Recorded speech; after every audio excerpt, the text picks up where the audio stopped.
নমস্কার বন্ধুরা, মমতাজ কিচেনে সবাইকে স্বাগত জানিয়ে চলে এলাম নতুন একটা পর্বের সাথে। আজকের পর্বে আপনাদের বানিয়ে দেখাচ্ছি ঝিঙে আলুর বড়ার ঝোল। তো বন্ধুরা, এই গরমে এই তৃপ্তিদায়ক খাবারটি আপনারা বাড়িতে বানিয়ে দেখতে পারেন। অসম্ভব সুন্দর এর স্বাদ হয়।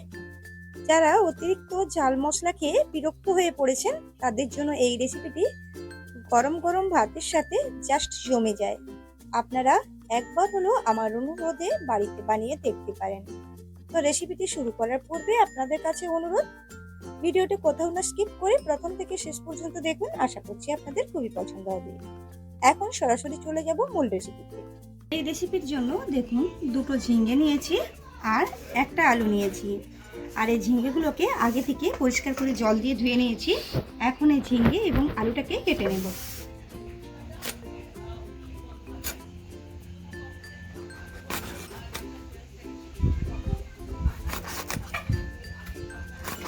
আগে টুকরো করে নিলাম, এরপরে যে শিরার অংশটা কিছুটা করে কেটে নিচ্ছি। কিছুটা খোসা রেখে এই ঝিঙ্গেগুলোকে কেটে নেব, তাহলে কি হবে, দেখতে খুব ভালো হবে তরকারিটা।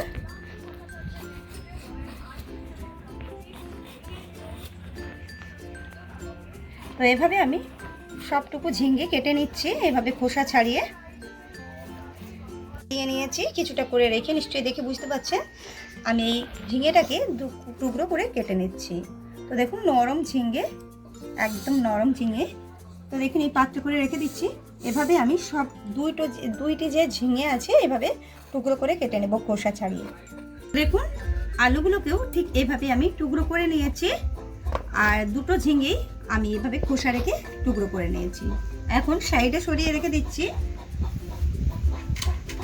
এখানে দেখুন, হাফ চামচ নিয়েছি গোটা ধনে, হাফ চামচ নিয়েছি গোটা জিরে, কিছুটা নিয়েছি প্রায় 1 চামচের মতো নিয়েছি চালমগজ, আর 3টি নিয়েছি কাঁচা লঙ্কা এবং 2 টুকরা আদা। এখানে রয়েছে অর্ধেকটা পেঁয়াজ রয়েছে। এখানে আমি কিছুটা ছোলার ডাল নিয়েছি। আমি 2 ঘন্টা আগে থেকে ভিজিয়ে রেখেছিলাম, এখন ভিজে গেছে খুব ভালো মতো। আমি ছোলার ডালটাকেও বেটে নেব, আর সাথে আমি চিংড়িটাকেও একসাথে বেটে নিয়ে ফিরে আসছি। ডাল এবং চিংড়িটা একসঙ্গে বেটে নিয়েছি, আর এখানে জিরে ধনে একসঙ্গে বেটে নিয়েছি, কাঁচা লঙ্কা আদা একসঙ্গে বেটে নিয়েছি, আর এখানে চালমগজটা আলাদা করে বেটে নিয়েছি। আর এখানে রয়েছে অর্ধেকটা পেঁয়াজ নিয়েছি। এখন ডালটা নিয়ে নিচ্ছি। ডালের মধ্যে কিছু উপকরণ মিশিয়ে নেব। দিয়ে দিচ্ছি স্বাদ অনুযায়ী লবণ। এখন দিয়ে দিচ্ছি হলুদের গুঁড়ো। এখন এই দুটো উপকরণ খুব ভালোভাবে ডালের সাথে খুব ভালোভাবে মিশিয়ে নেব, আর এভাবে একটু ফেটিয়ে নেব। ফেটিয়ে নিলে ডালের বড়াগুলো নরম তুলতুলে হয়। এভাবে আমি 2-3 মিনিটের জন্য এভাবে ফেটিয়ে নিচ্ছি। ডালটাকে খুব ভালোভাবে 2-3 মিনিটের মতো ফেটিয়ে নিয়েছি। এখন বড়ার আকারে দিয়ে বড়াগুলো ভেজে নেব। খুব ভালোভাবে গরম করে নিয়েছি। এখন দিয়ে দিচ্ছি সরষের তেল। আমি সরষের তেলেই পুরো রান্নাটা করব। তো দেখুন, তেলটা খুব ভালোভাবে গরম হয়েছে। এই পর্যায়ে আমি ডালের বড়ার আকারে দিয়ে আমি বড়াগুলো তৈরি করে নেব। তো দেখুন, কিছু ডাল বাটাটা দিয়ে আমি বড়ার আকারে দিয়ে নিয়েছি। দেখুন, এক সাইড হয়ে গেছে, উল্টে নিচ্ছি অপর সাইড ভাজা হওয়ার জন্য। খুব একটা লাল করে ভাজবো না, এভাবে উল্টে পাল্টে একটু ভেজে নিচ্ছি। তো দেখুন, বড়াগুলো একটু লালচে কালার করে ভেজে নিয়েছি। এখন অন্য একটা পাত্রে করে তুলে নিচ্ছি।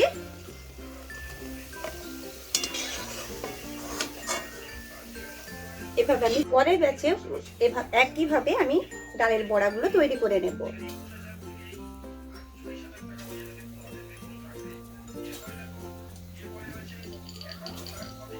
সবগুলো বড়া আমি ভেজে নিয়েছি। যে তেলটা পড়ে আছে ওই তেলে আলুর টুকরোগুলো আমি লালচে কালার করে ভেজে নেব।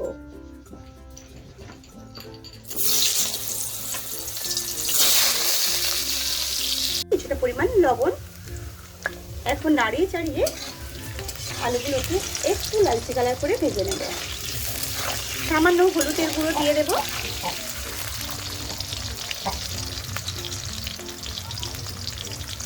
একটু লালচে কালার করে ভেজে নিয়েছি। এখন আলুর টুকরোগুলোকে তুলে নিচ্ছি অন্য একটা পাত্রে। অবশিষ্ট যে তেল আছে ওর মধ্যে আমি ফোড়ন হিসেবে দিয়ে দেব হাফ চামচের মতো কালো জিরে। এখন দিয়ে দেব আগে থেকে কুচিয়ে রাখা পেঁয়াজ। পেঁয়াজটাকে একটু লালচে কালার করে ভেজে নেব।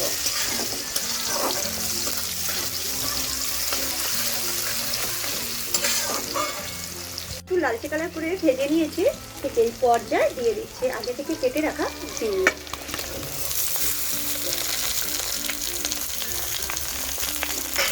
ছোট চামচের 1 চামচ হলুদের গুঁড়ো। এখন কিন্তু লবণ দিচ্ছি না, লবণ দিলে কিন্তু সাথে সাথেই ঝিঙে থেকে জল ছাড়তে আরম্ভ করে দিয়ে দেবে। ঠিক এই পর্যায়ে একটু নাড়িয়ে চাড়িয়ে ঝিঙেগুলোকে ভেজে নেব। তো দেখুন 1 মিনিটের মতো ঝিঙেগুলোকে নাড়িয়ে চাড়িয়ে একটু ভেজে নিয়েছি। ঠিক এই পর্যায়ে দিয়ে দিচ্ছি ছোট চামচের 1 চামচ লবণ। আপনারা স্বাদ অনুযায়ী বুঝে লবণটা দেবেন। এইভাবে লবণটাকে দিয়ে নাড়িয়ে চাড়িয়ে আবারও 1 মিনিটের মতো ভেজে নেব। লবণ দেওয়ার পর আবারও ঝিঙেটাকে 1 মিনিটের মতো হাই হিটে হাই হিটে রেখে ভেজে নিয়েছি। ঠিক এই পর্যায়ে দিয়ে দিচ্ছি আগে থেকে বেটে রাখা আদা এবং কাঁচা লঙ্কা বাটা। মিশিয়ে নিচ্ছি। দেখুন খুব ভালোভাবে আবারও ঝিঙের সঙ্গে মিশিয়ে নিয়েছি আদা এবং কাঁচা লঙ্কা বাটাটা। ঠিক এই পর্যায়ে দিয়ে দিচ্ছি জিরে এবং ধনের বাটা। এটাকে দেওয়ার পর আবারও নাড়িয়ে চাড়িয়ে মিশিয়ে নিয়েছি। ঠিক এই পর্যায়ে দিয়ে দিচ্ছি ভেজে রাখা আলুর টুকরোগুলো। দিয়ে দেবো 1 চামচের মতো হলুদের গুঁড়ো। এখন খুব ভালোভাবে নাড়িয়ে চাড়িয়ে মিশিয়ে নেব। এখন লবণটা দিচ্ছি না, যেহেতু ঝিঙেতে লবণ দিয়েছি এবং আলু ভাজার সময় লবণ দিয়েছিলাম, তার জন্য আবার কিছু সময় ধরে কষিয়ে নিচ্ছি। তো দেখুন নাড়িয়ে চাড়িয়ে খুব ভালোভাবে কষিয়ে নিয়েছি। এই পর্যায়ে দিয়ে দিচ্ছি ঝোলের জন্য জল।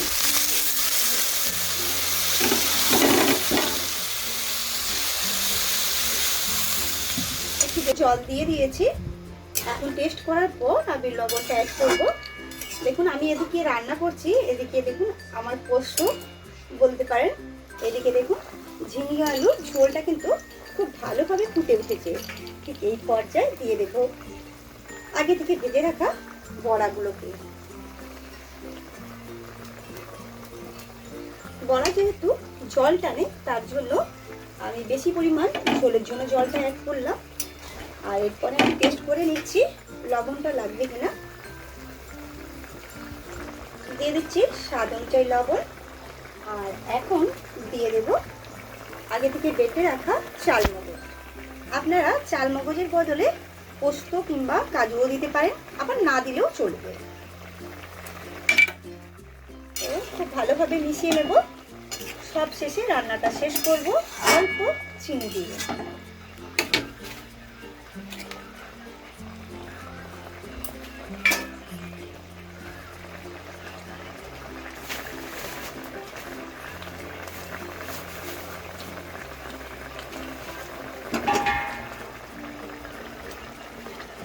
খুবই সামান্য চিনি, আপনারা যদি না চিনিটা পছন্দ করেন তাহলে না দিলেও চলবে। আমি স্বাদের ব্যালেন্সের জন্য চিনিটা অ্যাড করলাম। তো খুব ভালোভাবে মিশিয়ে নিচ্ছি। তো বন্ধুরা আজকের রেসিপিটি আপনাদের যদি পছন্দ হয় লাইক করবেন, কমেন্ট করবেন এবং শেয়ার করতেও ভুলবেন না। এই গরমে এই পাতলা পাতলা ঝিঙে আলু বড়া দিয়ে ঝোলটা খেতে অসম্ভব সুন্দর হয়। আপনারা বাড়িতে বানিয়ে দেখতে পারেন।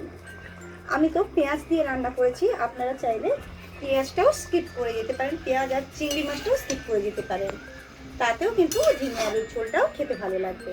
তো এইভাবেই আমি ফুটতে দেব 1 মিনিটের মতো। আর যে বন্ধু আমার চ্যানেলে এসে নতুন এই ভিডিওটি দেখছেন প্লিজ আমার চ্যানেলটাকে সাবস্ক্রাইব করে পাশে থাকা বেলটি প্রেস করে অল করে রাখবেন এরকম ভিডিও পেতে।